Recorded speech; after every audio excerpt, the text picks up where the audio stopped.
Assalamualaikum gars yi ñu ngi leen ziare suñu leçon tey nag mi ngi nekk vocabulaire incha allah tey dañ jox vocabulaire bi neex.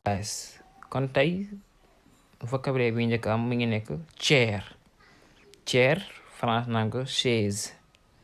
Example: give me the chair. Give me the chair. Donne-moi la chaise. Donnez-moi la chaise. Table. Table moom la France naan table. Example: put all the plate on the table. Put all the plate on the table. Mettez tous les plats sur la table. Door. Door mooy porte. Example: who is knocking the door? Who is knocking the door? Qui frappe la porte? Qui frappe la porte? Who is knocking the door? Qui frappe la porte? Mirror. The mirror mooy miroir. Example bi ci am mooy I spend a lot of time to look the mirror. I spend a lot of time to look the mirror. Je passe beaucoup de temps pour regarder le miroir. Télévision. Tous les mots qui sont par S-I-O-N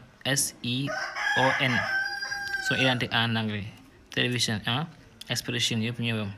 Télévision mu ni example: there is an advertisement on the television. There is an advertisement on the television. Il y a une publicité sur la télévision. Cup moom boo ko déggee mooy la France naan tasse. Exemple: a cup of tea. Un quart de thé. Plate mooy assiette. Example: Fatou is washing the plate. Fatou lave les assiettes. Plate mooy assiette. Example: Fatou is washing the plate. Fatou lave les assiettes. Knife mooy paaka. France naan couteau. Knife. Example: bring me the knife. Apportez-moi le couteau. Spoon boo ko déggee mooy cuillère. moom France naan cuillère. Wolof di ko wax naan ko kuddu. Example: I feed the baby with a spoon. Je nourris le bébé avec un cuillère. Kon soo mujj mooy bed mooy li def naan ko lal.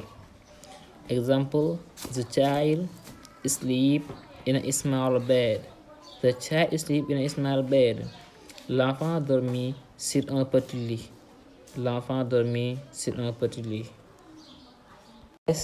Ñaan ngeen abonné bës ko notification bi pour vidéo bu ngeen mën kaa gis. Thank you.